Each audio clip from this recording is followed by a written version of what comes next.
अस्सलाम वालेकुम। पाकिस्तानी प्रोफाइल में मैं आपकी होस्ट आयशा आपको एक दफ़ा फिर खुशामदीद करती हूँ। अगर मुल्क के हालात की बात की जाए तो अक्सर bomb blast, drone attacks, target killing, इसके बारे में बातचीत होती है, देखा भी जाता है। काफ़ी ऐसे इंसिडेंट्स हमारी ज़िंदगी में रोज़मर्रा हम देखते ही हैं। यूथ के ऊपर काफ़ी इस वक्त फोकस किया जा रहा है। कह रहे हैं कि यूथ जो है वो इस मुल्क में वो तब्दीली लाएगा जिसकी ज़रूरत है। आज मेरे जो मेहमान हैं इस शो में वो इसी यूथ के एक मेंबर हैं जिन्होंने as a group of students एक इनिशिएटिव लिया, एक शॉर्ट फिल्म बनाई है जिसका नाम था द अदर साइड। और उसकी क्या स्टोरी थी, क्या बेसिस थी, क्या थॉट थी, वो मैं इनसे बातचीत करूँगी। लेकिन इससे पहले कि मैं उनको लाऊँ, ये मूवी जो है it has one the audience award for best movie in the national film festival for talented youth 2012, जो एक ग्लोबल अवार्ड्स हैं जिस पे आई थिंक यूथ के काम पे ज़्यादा फोकस होता है। जो उनकी शॉर्ट फिल्म्स और डॉक्यूमेंट्रीज़ बनती हैं उसको नॉमिनेट किया जाता है। और इनकी जो डॉक्यूमेंट्री थी या शॉर्ट फिल्म थी दी अदर साइड, वो नॉमिनेट हुई थी and they one the award. तो मेरे साथ आज हैं दानिश कासिम जो इस मूवी के डायरेक्टर हैं। आइए उनसे मज़ीद बातचीत करते हैं और उनसे पूछते हैं कि इस वीडियो या इस मूवी को बनाने के पीछे क्या थॉट था, क्या सोच थी, and how does it feel after achieving this award. अस्सलाम वालेकुम दानिश। वालेकुम सलाम। Thank you so much Danish. I think you have made this nation proud. और इस मूवी के बारे अगर मैं बात की जाए, द अदर साइड, स्टोरी क्या है इसकी? ये स्टोरी बेस करती है एक ऐसी फैमिली पे जो ड्रोन की विक्टिम होती है। ठीक है। इस फैमिली का किसी दहशतगर्दी या किसी ऐसी तंजीम से कोई लेना देना नहीं है। वो एक नॉर्मल फैमिली है। उसके जो फैमिली के सरबराह हैं, जो फादर हैं, वो मज़दूर हैं, मज़दूरी करते हैं। और जो फैमिली है बाकी उसमें दो उनके बच्चे हैं, वो सब पढ़ते हैं स्कूल में।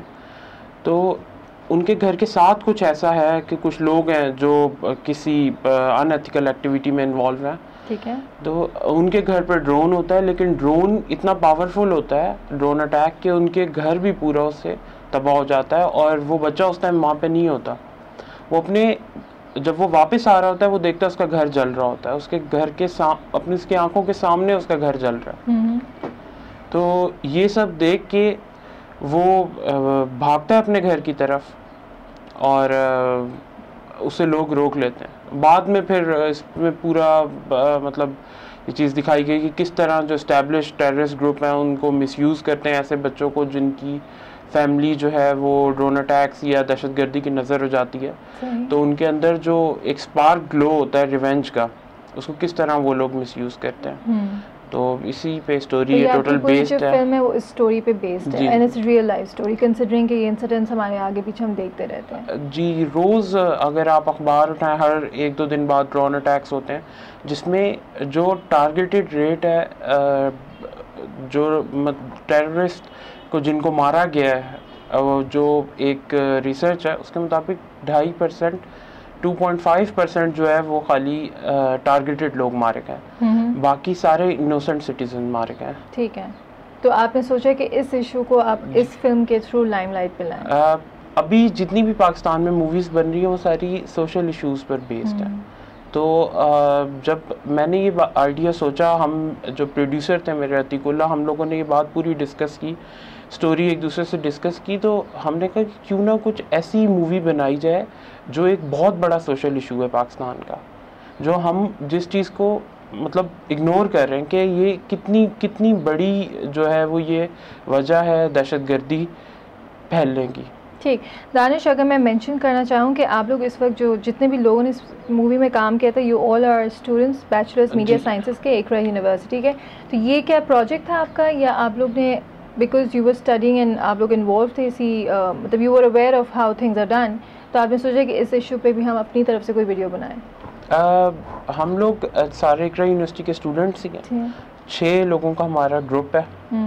Animator Waqas, music Ehsan Raza Naqvi and motion graphics Aamir Bhagat, producer the main producer is Atiqullah and directed by me. तो ये हम लोग सारे एकरा यूनिवर्सिटी के स्टूडेंट्स थे और 6th सेमेस्टर में थे उस टाइम हम लोग। और जब ये आइडिया मैंने सोचा तो हम लोगों ने सबसे पहले इस चीज़ को प्रोड्यूस करना सबसे मुश्किल था कि हम लोगों ने इतना बड़ा ये आइडिया सोच लिया, इसको वहाँ जाके कैसे एग्जीक्यूट होगा। लेकिन जो मेरे प्रोड्यूसर थे वो भी हमारे स्टूडेंट ही थे, वो कोयटा से बिलोंग करते थे। ठीक है। तो उन्होंने कहा कि हम ट्राई करते हैं। हम लोग गए वहाँ पे लोगों ने बहुत कोयटा के हम लोगों को जो है वो बहुत हेल्प की, और उनकी वजह से जो है ये सारी अच्छा, ये वीडियो आप जो मूवी आप लोगों ने शूट कहाँ की है? ये शूट हम लोगों ने सेट जो है ये हम लोग कोयटा में लगाया, कोयटा अच्छा, में सेट, कोयटा में सेट लगाया था जी। और अगर मैं फाइनेंशियली बात करूँ तो आप लोग अपने फाइनेंसेस से या किसी ने स्पॉन्सर किए हैं? हम लोगों ने ये था कि जब शूट पे हम लोगों के जितनी भी जो भी चीज़ें लॉजिस्टिक के जो भी चीज़ें यूज़ हुई थी वो सारी प्रोड्यूसर जो थे वो भी मतलब स्टूडेंट ही हैं, और उन्होंने सारी ये चीज़ें फाइनेंस की। अच्छा, उनके अपने पर्सनल इन्वेस्टमेंट थी। और मतलब ये ऐसे नहीं था कि मतलब हम लोगों ने इक्विपमेंट वगैरह के सारे पे किए, बाकी वहाँ से बहुत लोगों ने हमारी हेल्प की। अच्छा, ठीक है। कि मतलब बहुत सी ऐसी चीज़ें हैं जो अगर आप शूट करने जाएं तो वो चीज़ें अगर आप करते करते बहुत बड़ा एक बजट बन जाता है, लेकिन वो सब चीज़ें हम लोगों को वहाँ की जिस इलाके में हम लोगों ने शूट की वहाँ कोयटा के लोगों ने हम लोगों की बहुत हेल्प की कि वो हम लोगों को कोई चीज़ फ्री दे देते थे कि आप लोग यूज़ करें फिर हमें वापस कर दें, बहुत सारी चीज़ें, जनरेटर्स। अच्छा, तो मतलब वहाँ के लोगों की फुल आपको सपोर्ट थी? बहुत सपोर्ट थी। कंसिडरिंग दानिश, ये बहुत ही कंट्रोवर्शियल टॉपिक है और आज की जो सिचुएशन है तो उसमें सिक्योरिटी रिस्क बहुत ज़्यादा है, तो आप लोग की फैमिलीज़ की तरफ से वो लिमिटेशन या रिस्ट्रिक्शन नहीं आई कि इतने controversial topic then going to Quetta, because वहाँ के हालात भी आजकल आप देखें इतने अनसर्टन है, तो वहाँ से कोई प्रॉब्लम आई? वहाँ वो लोग तो मना कर रहे थे कि जाना नहीं है, लेकिन हम लोगों ने प्लान बना के और हम लोग निकल गए थे। उसके बाद वहाँ पहुँच के हम लोगों ने बताया कि हम आ गए हैं। तो लेकिन ये है कि हम लोग पूरा एक हम लोगों का एक प्लान था, ये पूरी मतलब एक सब कुछ ये प्लान किया हुआ था, और मतलब अप्रिशिएट कर रहे थे वो लोग, लेकिन वो लोग बस यही कह रहे थे कि मतलब सिक्योरिटी जो वहाँ पे प्रॉब्लम्स हैं वो भी आप लोग अपने जहन में रखना, और उस हिसाब से जो है वो आप लोग शूट करना। हम लोग वहाँ पे काफ़ी सारे सिक्योरिटी के इश्यूज हुए, और वहाँ पे कुछ जिस जगह पे हम शूट कर रहे थे वहाँ पे ट्राइबल वॉर थी आपस में उन लोगों की, तो जिस दिन हम शूट कर रहे थे दूसरे दिन वहाँ पर उनकी आपस में लड़ाई शुरू हो गई। खैर हम लोग बच के पहुँच के खैरियत से वापस। दानिश, बात की जाए इसी अवार्ड सेरेमनी की, तो आप लोग unfortunately you were not part of that event, उसके प्लीज़ मुझे बताइए, मेरे नाजरीन को बताइए कि ऐसा क्यों हुआ? हम लोगों को जब शॉर्ट लिस्ट हुई मूवी तो हम लोगों को मेल रिसीव्ड हुई, हम लोग बहुत खुश हुए। हमें यूनिवर्सिटी ने स्पॉन्सरशिप दी, और उन लोगों ने भी इनविटेशन पूरा भेजा, एक फॉर्मल मतलब सारे हम लोगों की लीगल रिक्वायरमेंट्स पूरी थी। हम लोगों ने वीज़े के लिए अप्लाई किया, 6 मेंबर्स थे हम लोगों ने, 5 मेंबर्स ने अप्लाई किया, 5 मेंबर्स। तो हम लोगों का इंटरव्यू जिस दिन हुआ उन्होंने कहा कि कुछ आप लोगों की जो कुछ एक लेटर था उसमें कुछ सही चीज़ जस्टिफाई नहीं हुई, तो आप इसे करेक्ट करके दोबारा अप्लाई कर सकते हैं। अभी हम इस बात पे मतलब इस चीज़ पे आपका वीज़ा हम रिफ्यूज़ कर रहे हैं। तो हम लोगों ने वो चीज़ जो मिस्टेक थी वो हम लोगों ने सही की, करेक्ट की, और उसके बाद भी दोबारा अप्लाई किया, उसके बाद भी उन्होंने रिफ्यूज़ कर दिया। तो ये एक बहुत बड़ी अपॉर्चुनिटी थी कि हम लोग वहाँ पे पहुँचते, वहाँ पे वर्कशॉप्स थी फिल्म मेकिंग से रिलेटेड, और एक एक्सपोजर था पूरी दुनिया से। तकरीबन 202 मूवीज़ सेलेक्ट हुई थी, पूरी दुनिया की यूथ यंग फिल्म मेकर सारे आए हुए थे वहाँ पे। तो एक आपका नेटवर्क ग्रो होता है, आप लोग एक दूसरे से आपकी सोशल नेटवर्क ग्रो होता है, आप बहुत सारी चीज़ें आपको सीखने को मिलती हैं। हॉलीवुड से बहुत लोग आए हुए थे वहाँ पे जिनके गेस्ट सेशंस थे, जो लेकिन हम लोग नहीं पहुंच सके। और गवर्नमेंट की तरफ से कोई सपोर्ट आई इस पे? नहीं, गवर्नमेंट की तरफ से कोई सपोर्ट नहीं थी। किसी ने कांटेक्ट करने की कोशिश की उनको, ऑफिशियल्स को? नहीं, हाँ, बल्कि अभी इतना मतलब जब हम लोगों ने अवार्ड विन किया उसके बाद भी कोई ऐसी एप्रिसिएशन नहीं है, कुछ नहीं है। ठीक, दानिश, आगे क्या प्लान है आप लोगों का? आगे ये प्लान है हम लोगों का क्या हम लोग in the end of July और अगस्त हम लोग पास आउट हो जाएंगे यूनिवर्सिटी से। तो उसके बाद हम लोगों को ये प्लान है कि हम मास्टर्स के लिए अप्लाई करेंगे, साथ साथ हम अपनी शॉर्ट फिल्म्स बनाते जाएंगे, अपने कंट्री को रिप्रेजेंट करेंगे, पाकिस्तान को हर जगह। जो हमारे सोशल इश्यूज़ हैं जो हम लोग हाईलाइट कर सकते हैं बहुत अच्छे तरीके से, कि जिनमें हमारा कोई मसला नहीं है। मतलब अगर ये हमारी कोई टेरिटरी में आकर हम लोगों पे अटैक करता है, तो इसमें मतलब हम लोगों ने ये चीज़ रियलाइज़ करानी है वेस्ट को और भी पूरी दुनिया में जाके कि इसमें हम लोगों बिला वजह के विक्टिम बन रहे हैं हम लोग। ये तो हम लोग रिस्पॉन्सिबिलिटी किसी और पे है, लेकिन इफेक्ट जो है वो आम आवाम हो रही है। जो रिस्पॉन्सिबिलिटी तो बहुत से लोगों पे, लेकिन उन्होंने कब से नहीं समझी। तो हम लोग ट्राई करेंगे कि जितना हो सके एक विजुअल कम्युनिकेशन।